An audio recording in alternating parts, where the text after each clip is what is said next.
Assalamualaikum warahmatullahi wabarakatuh. Di sini kami akan membahas hasil diskusi kami yang berjudul Ulumul Quran, Memahami Jadal dalam Al-Quran, yang disusun oleh Suciati dan Soraya Laila Kartini. Al-Quran sebagai pedoman hidup. Yang pertama, kebenaran abadi. Al-Quran adalah kitab suci yang berisi kebenaran jelas dan terperinci, mencakup segala aspek kehidupan. Nilai esensinya abadi dan relevan di setiap zaman, tanpa perubahan. Yang kedua, sumber ilmu pengetahuan. Dengan berkembangnya pendidikan, lahirlah berbagai ilmu pengetahuan bersumber dari Al-Quran, seperti bimbingan dan konseling Islam. Yang ketiga, tujuan pembahasan untuk memahami jenis dan metode jadal dalam Al-Quran serta relevansinya dalam kehidupan modern. Definisi jadal dalam Al-Quran. Yang pertama, asal kata dan makna. Jadal berasal dari bahasa Arab yang sering diartikan sebagai debat atau jidal. Ini berarti bertukar pikiran dengan cara bersaing untuk mengalahkan lawan, mengokohkan pendapat masing-masing. Al-Quran mengatakan bahwa jadal adalah tabiat manusia, seperti firman Allah dalam Quran Surah Al-Kahfi ayat 54. Rasulullah juga diperintahkan untuk berdebat dengan cara yang baik. Dijelaskan dalam Quran Surah An-Nahl jadal dalam terminologi. Yang pertama, menggagalkan lawan bicara dari perkataan yang salah atau meragukan. Bertukar pikiran dengan cara bersaing untuk mengalahkan lawan. Dan yang terakhir, tindakan yang bertujuan membuat orang lain tidak berkutik dengan mencela perkataannya. Jenis-jenis al-jadal dalam Al-Quran.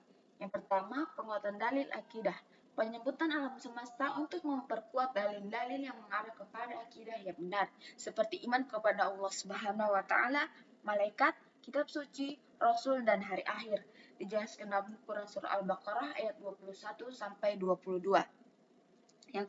Yang kedua, membungkam lawan bicara, mengajukan pertanyaan tentang hal-hal yang telah diakui akal agar lawan mengakui apa yang tadinya diingkari, seperti penggunaan dalil makhluk untuk menetapkan adanya khalik. Dijelaskan dalam Quran surah At-Tur ayat 35. Yang ketiga, membatalkan pendapat lawan, membuktikan kebenaran kebalikannya, seperti bantahan terhadap pendirian orang Yahudi yang mengatakan Allah tidak menurunkan sesuatu pun kepada manusia. Dijelaskan dalam Quran surah Al-An'am ayat 91. Jenis-jenis al-jadal dalam Al-Quran, yaitu pendapat tidak masuk akal, membuka melawan dengan menjelaskan bahwa pendapat mereka tidak masuk akal dan tidak dapat diakui, seperti klaim orang musyrik bahwa Allah memiliki anak. Dijelaskan dalam Quran surah Al-An'am ayat 100. Yang kedua, menghimpun dan memerinci, menghimpun beberapa sifat dan menerangkan bahwa sifat-sifat tertentu bukanlah ilah atau alasan hukum, seperti bantahan terhadap pengharuman hewan tertentu oleh orang kafir. Dijelaskan dalam Quran surah Al-An'am ayat 143. Kemudian ketiga, 3 macam jadal. Menurut Profesor Dr. Quraish Shihab, jadal ada 3 macam. Yang pertama, buruk atau kasar, dalil tidak benar. Yang kedua, baik atau sopan, dalil diakui lawan. Dan yang ketiga, terbaik, yaitu baik, argumen benar, dan membungkam lawan. Metode jadal dalam Al-Quran. Rifat. Pertama, klarifikasi definisi. Metode ini menekankan pemahaman dan klarifikasi definisi istilah-istilah kunci untuk memastikan semua pihak memiliki pemahaman yang sama. Yang kedua, konsistensi penggunaan. Mengharuskan konsistensi penggunaan definisi sepanjang debat untuk menjaga integritas dan kejelasan argumen. Yang ketiga, mengurangi ambiguitas. Keuntungan utama adalah mengurangi ambiguitas dan meningkatkan kejelasan, meskipun menuntut keterbukaan dan kejujuran. Contohnya, bulan sabit, menjelaskan dalam Quran surah Al-Baqarah ayat 189, menjelaskan definisi bulan sabit sebagai tanda waktu bagi manusia dan ibadah haji. Mengingkari kesalahpahaman fungsi. Metode jadal dalam Al-Quran. Yang pertama ada al-istifham al-tagriri, menggunakan pertanyaan-pertanyaan untuk mendorong pemikiran kritis dan pemahaman mendalam. Teknik ini mengarahkan pembaca untuk merenungkan jawaban dan konsep secara lebih dalam. Contohnya dijelaskan dalam Quran Surah Al-Mulk ayat 67 yang menggunakan pertanyaan retoris tentang burung untuk menggugah pemikiran tentang kebesaran Allah. Dan yang kedua, al-tajzi'at, yaitu membantu argumen lawan debat dengan alasan kuat dan relevan, serta membuktikan ketidakbenaran argumen berdasarkan fakta atau logika yang jelas. Teknik ini membantu memperkuat argumen.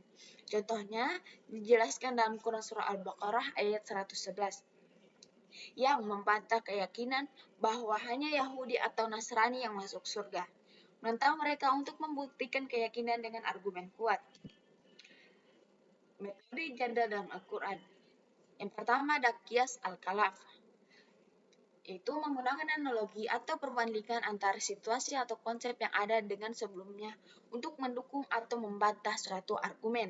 Yang kedua, al-tamzil, menggunakan analogi atau perumpamaan untuk menjelaskan konsep atau argumen secara lebih mudah dipahami. Efektif menyampaikan bahasan kompleks atau abstrak. Yang ketiga, contoh qiyas al-kalaf. Dijelaskan dalam Quran Surah Al-Baqarah ayat 266 tentang seseorang yang menahan zakat menghubungkannya dengan orang yang mencari zakat. Yang keempat, contoh al-tanzil. Dijelaskan dalam Quran Surah Al-Baqarah ayat 261. Perumpamaan benih yang tumbuh 7 bulir untuk menggambarkan pahala sedekah. Metode jadal dalam Al-Quran yaitu al-muqabbalah. Yang pertama, perbandingan langsung. Menggunakan perbandingan langsung antara dua konsep, situasi, atau argumen untuk memperkuat atau membantah pendapat. Yang kedua, menyoroti perbedaan. Teknik ini menyoroti perbedaan atau kesamaan untuk memperjelas atau memperkuat argumen yang disampaikan. Dan yang ketiga, contoh dua orang laki-laki. Dijelaskan dalam Quran Surah Al-Kahf ayat 32. Membandingkan dua orang laki-laki yang diberi kebun anggur dan kurma untuk menunjukkan perbedaan keberuntungan atau keberkahan. Kesimpulannya, hikmah jadal dalam Al-Quran. Yang pertama yaitu fitrah manusia. Jadal dalam fitrah manusia yang ingin tahu dan selalu bertanya tentang yang baik didasarkan pada kebenaran dan cara yang efektif. Yang kedua, kesempurnaan Al-Quran.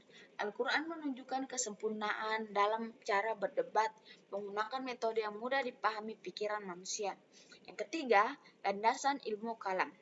Gaya debat Al-Quran menjadi landasan bagi ulama kalam dalam mengembangkan ilmu kalam dan menunjukkan keaslian teologi Islam. Dan yang terakhir yaitu komunikasi yang benar. Al-Quran memberi contoh dan hikmat tentang cara berkomunikasi yang benar antar sesama manusia bahkan dalam berdebat. Nah, itu saja penjelasan dari kami. Lebih dan kurangnya kami mohon maaf. Wabillahi taufiq wal hidayah. Wassalamualaikum warahmatullahi wabarakatuh.